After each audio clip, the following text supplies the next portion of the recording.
Okay, everybody, hello and welcome. We're going to go over a very one of our highest rated articles of the month, and it is on social emotional learning. And it's sort of a review, an overview, if you will, on the two contrasting views of social emotional learning. Because most parents, when we hear about the tenets of SEL, we're going to call it that for the rest of the show, we think, wow, these are really good things. You're teaching, personal responsibility. You're teaching to observe and respect the rights of others. These are things that are very important, obviously, hard to teach, but very important. However, there's a different side of social emotional learning that we want you all to know. So, to begin with, in North Carolina, social emotional learning is content that's put in all 12 academic subjects in North Carolina. That means it's required from the state down. Okay. So it's required in every district, every school. Now, there is some latitude within districts to choose different programs, but they're all that we found pretty much the same. We haven't found an exception yet, and we're looking for that because it is a requirement. So we wrote on that. We wrote what to look for, and hope that you guys got a lot out of it. We're putting it up on the screen right now. So definitely check that out. Share it with your friends too. A lot of parents don't know what this is about. It's incumbent upon each and every one of us to share. We got to do that. And we got to do that regularly. So I'm bringing on Erica Goodpaster, who is a new writer with us, who wrote this article. Welcome, Erica. Hi, thanks for having me. So, tell me about your background. What makes you interested in education stuff to begin with? Well, actually, while I was going through college, I was a substitute teacher in my local school district, and where my children also attended. And then once I graduated, um, a position kind of fell in my lap, even though I hadn't intended to be a teacher. The position kind of fell in my lap, and I took it, and then ended up spending 3 years in that school district. So I see it, from the inside, and then I see it also from the outside. I have three children. Two have already graduated, and the third is a sophomore in high school. So we are still working through that situation. Yeah, major transition there. So you really, I mean, the experience that you have is not only as a parent but as an educator. So you know these things, and and you pointed out in your article that they sneak this in kind of like a Trojan horse, right? Where it sounds great on the outside, and then on the inside not so good. So I'm going to read the basic tenets. We're going to put this up on the screen now of Castle SEL. So Castle is the main brand, right? It's the Kleenex brand, if you will. It's the main thing, and it's the framework that North Carolina uses: self-awareness, okay, self-management, social awareness, relationship skills, responsible decision making. So Erica, you point out in your excellently researched article that these aren't what they seem. Tell us a No. couple things. Yeah, no, they sound great, don't they? These are all things that we think every child should be learning for themselves, um, to help them become productive adults. However, when you start to look through them, you realize that they're very, very broad. I know that I have actually participated in a um, curriculum review where we looked through a boxed curriculum. These are very vague, very broad, very vague. They don't specifically give you ways to teach these things. Therefore, teachers are able to interpret them on their own and apply their own values to what they're teaching. Right. So I describe it to people as this iPhone. So everybody can buy the iPhone. The iPhone's a framework. Now, if I want to put apps on here that do things that are malicious, I can do that. So what this is, guys, is that every single classroom has a black box, if you will, that really licenses the teaching of sexuality, identity, this transgender grooming crap, as well as critical race theory. So that, just so you guys know, the engine, the fuel actually that fuels the engine of social emotional learning are surveys. Okay. They do surveys all the time. So to get the inputs, the justification is used. Gosh, we've got to survey kids so we can meet them where they're at. That's what you're going to hear a lot, right? So the baselines get this attitudes and beliefs and values. These are things like, are you Christian? What do you think of Christians? What do you think of Muslims? What do you think of, Trump? I've seen some surveys like that. What is your sexuality? The surveys that I have seen have asked, what is your sexuality? And not one, not two, but three different ways. So your identity is important insofar as they want to beat it out of you. And that is what I've seen. And I've seen that because the curriculum matches up with that sort of baseline they get. And Erica, you've seen the surveys too. You know that they're giving these surveys after 3 and 4 and 5 months to, in effect, see if the teaching is having an effect or a response to change the attitudes, beliefs, not necessarily the behaviors, but the attitudes and beliefs, the stuff you get from your family, from your tribe of these students. Yeah, definitely. And these are these questions. They want to know, if you have guns in your home, or you have, I don't know, just like how many sexual partners you've had in the last year, and assuming you've had any at all, and it's really disturbing the way that they, you know, I hear so many parents that I talk with, through my volunteer work in the community. They talk about, their kids telling them about the things they've been asked. And I mean, they're really disturbed because, like, like you said, these are things that they should be learning from their families and not from the school district. Yeah, How, absolutely. You're right. It's sort of like, okay, in one spot, I'm going to show you, put it up on the screen. It's talking about teaching kids values, right? The type of values that are acceptable. Make no mistake about it. This is teaching children the type of values the government wants children to have. That is the problem. And we see here social awareness. This is taken right from Castle, you guys. The ability to understand perspectives and empathize with others, including those from diverse backgrounds, cultures, and contexts. It sounds great, right? It's a great skill to have if you want to have friends, etc. They're not teaching how to accept an intact family. They're not teaching how to accept devout Jews. I am one and I know, right? They're not, or anyone of faith. They're not teaching that. They're teaching children of age inappropriately, by the way. They're teaching children that do have values, which is most of them, right? Because they're young and that's what we're teaching. They're teaching them to have respect for debauchery, for deviancy. It's not me saying it. Gays Against Groomers, which is one of the fastest growing groups in the country, they're saying it. They're saying, hey, sexuality should not be taught to other people's children, to minors in any situation. And children should not be outed as gay, straight, or whatever they are. And so this is not us saying that this inappropriate teaching of values, this is, Erica, this is a value that every American has. It's an American value to preserve innocence. yes, ma'am.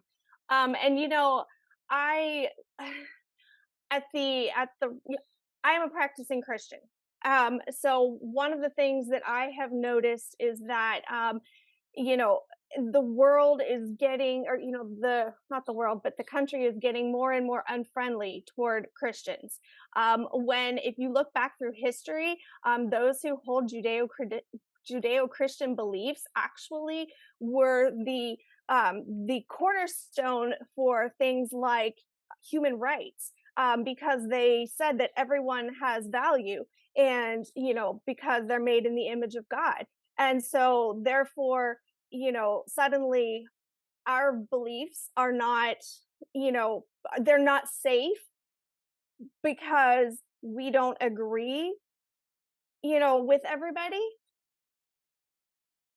Was very divisive curriculum. I mean, look, want to say a word here. Catholics, our Catholic friends, are also facing scrutiny as well as Hindus. I mean, any belief, and as you know, in Marxism and in communism specifically, the elimination of God is critical. The elimination completely of gender is critical. I mean, look, the history of communism. You'll read and you'll see that in Mao's China, for instance, what they did was they made girls have the same haircut as boys, right? So Yeah. not to distract and not to get anyone to worship or be massively attracted to anything but the government to solve their problems and do their bidding. And we know where that ended up. We believe that we are in the middle of a revolution. And of course, you see revolutions from time immemorial, whether it's the, Chinese or the Russians, they went into the schools, and that's the point that we're at now.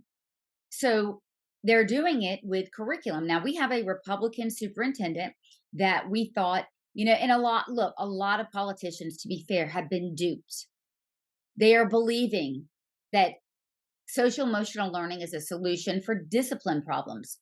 Well, we've been using it here in North Carolina since 2021. So that's 2 years. And we have out of control violence in schools.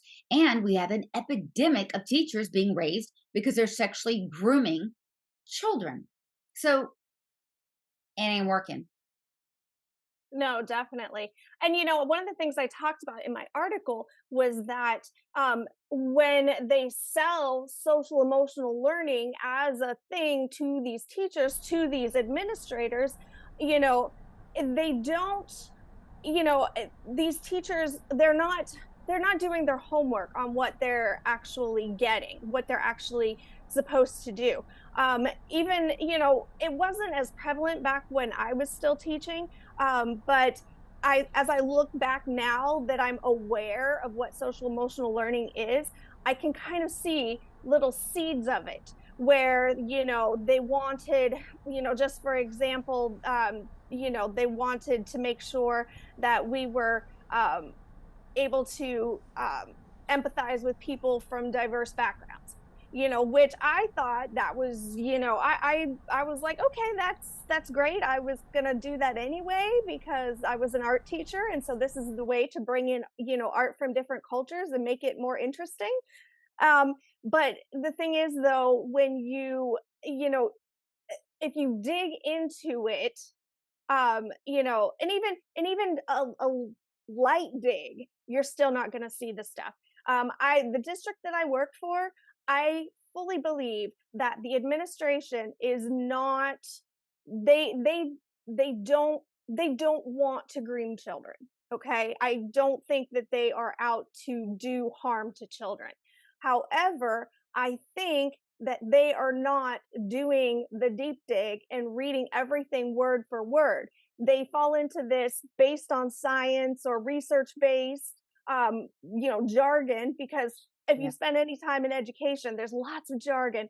And this is the latest one, is research based.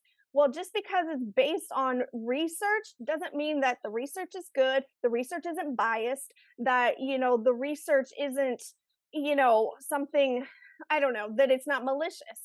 Um, so I just feel like, you know, these, and the teachers that are, specifically the older teachers that have been there longer, again, I think they are getting duped by that Trojan horse.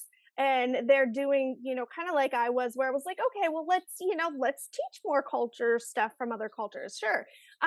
Whereas, the teachers that are coming out of education, out of the universities now, which Right. we all know that universities are captured.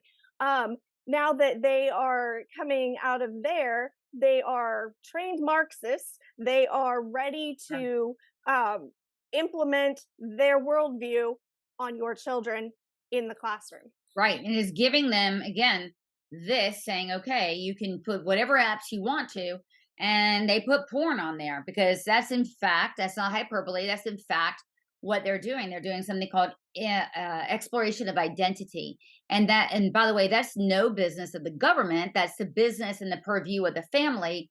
And this program supersedes that. So I'm going to play a video made by, or did Catherine Truitt put up on the DPI website. So when Truitt first was elected 2 years ago. She said, I'm not going to do SEL. It's very unpopular. I see where people are coming from. And then she does a turnaround and she records this. And now this is living currently on the DPI website. We have 5 core social and emotional competencies. Self-awareness, or the ability to understand one's own emotions, thoughts, and values, and how they influence behavior across contexts. Self-management, or the ability to manage one's emotions, thoughts, and behaviors effectively in different situations and to achieve goals and aspirations. Social awareness, or the ability to understand the perspectives and empathize with others, including those from diverse backgrounds, cultures, and contexts. Number 4, relationship skills, or the ability to establish and maintain healthy and supportive relationships and to effectively navigate settings with different individuals and groups. And 5, responsible decision making, or the ability to make caring and constructive choices about personal behavior and social interactions across different You situations. tell us what you think. You reported on this. You said, look, she's bought into it. What happened here? Yeah, I kind of wonder, and I don't have any way to to confirm this, but I know that so many people are, becoming captured themselves by, especially at these higher levels, where, they're being Explain what captured means. captured means that they have been infiltrated with this, not so much with with the worldview that, this Marxist worldview, or also they are being persuaded that it is in their best interest, and, and also the best interest of their office Funding. to, Funding. yes, yes, yes, that's kind of what I was getting at, but I didn't know if you wanted me to say that. I think it's true. The truth It is is. always good. Yeah. Yes.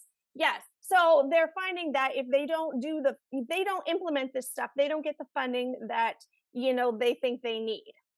Right. Um, yeah. And so I know that we had, just for an example, similar to like with the COVID stuff, if teacher or not teachers, if districts took the ESSER money, they had to then, implement these COVID standards and activities. The same thing with this, I imagine, there's funding somewhere, and if people aren't implementing SEL, then they're not eligible for that funding. Right, exactly. So there are strings attached. I mean, we've reported on this a number of times where districts will say, look, no go. We're not going to put SEL in math. We're not going to put it in reading. And the reason why is because our scores are absolutely in the dumpster, in the basement, below any standard. And we don't have the 10 or 15 minutes per day to devote to sitting on your haunches in a circle, talking about your feelings. And a lot of times that's what it is, especially when it comes to math. I'm going to put up what the math standards are right here. So as you see, the things we're talking about have nothing whatsoever to do with math. At a time when there's, I dare say, a literacy crisis in the state of North Carolina, we can also make the argument that we don't really have instructional time to devote to this stuff. Even, I mean, are we going to trade government funding for the futures of our children? Because that's what it seems to look like here from the feds. Yeah, that's what it looks like to me. I've especially after COVID, the scores across the board are really dismal. And, instead of wasting time on things that, one, kids should learn at home, and two, are none of the business of the school district or, the upper powers that be, we should be focusing on strategies to increase their proficiency in these, basic skills. Right. Absolutely. I mean, this is for the parents to do, but you know, SEL does have some tenets of Marxism in it. For instance, it's lowering barriers. So there's some of these self-disclosure exercises, these things that they do in class where they're having all the students read out loud vulnerable things and confessions about themselves and their, innermost workings. That's what Mao's China did in the Marxist Revolution, is had actually farmers go out and confess sins that they've not even done, right? For information that can be used to make them compliant in the future. This social emotional learning curriculum, it is absolutely erasing the boundaries between the child and society and the family and the child. And that's what makes it so dangerous. Data mining is also something that you pointed out. They're not just doing these surveys just cuz. They're taking a copious amounts of raw data and it's going somewhere where we don't know. When will it be used again in the future? We don't know. Will we be penalized for it? We don't know. And that's why it's important the work that you've done here exposing this because parents need to know. Oh yeah, definitely. And I think we already are starting to see the results of this data, because our kids are, they're on their screens, they're, watching things in the media. And then it's interesting to me how some of the things are really well targeted. Um, you know, part of my background has to do with some marketing, and I definitely think that that might be where some of our data is going, is to these, to media companies and marketing for these larger companies and organizations that are trying to push other agendas on our children. Like um like drug companies, for instance, that it's okay to be 5 different genders, and there's something you can take for that, and ask mommy and daddy to take you down to the clinic and get that for you, just for an example. exactly, that is exactly right. Mhm. Mhm. Yeah, Yeah. they wouldn't go to all this effort and waste copious amounts of classroom time. But another point that I wanted to make, because I don't think this was in your article, the amount of money that we're wasting on this is incredible. Because in Guilford County alone, they've got 2 SEL coordinators making 75,000 a year. I think the average salary in North Carolina is 62,000. So you've got $75,000 to pump in a whole lot of nothing and take 3 months off during the summer. What in the heck is that? Right? I think about, how little um, the teachers make. And then I look at the administrative bloat that you see across all these different, school districts, and then state school boards and stuff. And I mean, the money how many superintendents do we, or assistant superintendents Yeah, do we need? How administration is bloated. Yes, how many, like, I think the idea of, I think they call them a curriculum coordinator or something like that in the schools. I think that's a great idea, but the thing is though, I think also, um, that's another thing that the teachers can do the work, they're doing that work during their PLC time, their was it uh I forget, learning time when the grade level comes together and creates their curriculum and their lessons and stuff.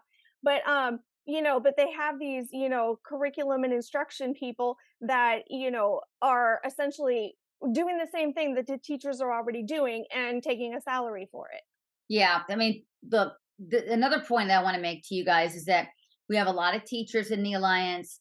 They all tell us this. They don't like social emotional learning at all whatsoever because it takes away instructional time. Some of it, depending on what district you're in, some worse than others, will be micromanaging of what you have to teach. A lot of teachers are not comfortable with the stuff that they're having to teach. How do I know? Because they send the material to us and say, can you believe, oh my gosh, look what we're being mandated to teach? And, it takes away a lot of their creative ability, if you will, to be able to teach things that they think are important. They know their students in the learning realm better than anyone else except for the parent, right? And so if the class needs a little bit of help, on one particular thing, they have had their hands tied and can't focus on it. Yeah, definitely. I think another problem with that too is that I know that the school that I worked at, teachers didn't have a set curriculum. I don't know if you remember, like when we were in school, we would have, you had your book and we, went through the book Yeah. during the school year. The teachers don't really have that these days. At least they didn't at the school I had. They had a pacing guide and with the standards that they needed to hit by this time, and the things that they needed to make sure the skills that the kids had by these points. but how they implemented that was really up to them. And I think that, you know, I like the ability to be able to pick and choose. However, I feel like that makes you have to reinvent the wheel all the time. So instead of, spending all your time, in your PLCs, doing, this lesson planning and writing your curriculum and stuff, you could be instead, taking your break so that you can come back refreshed so that you can implement good curriculum for your students. So, yeah, so that's another one of my soapbox. Yeah, well, definitely. I mean, you've got a good perspective again from an educator's point of view. You know this a little bit better, and then you know the marketing, so you're able to see the kind of manipulative practices and how they've marketed this. And so, what we're all about, is obviously uncovering all of this so that the parent can take action.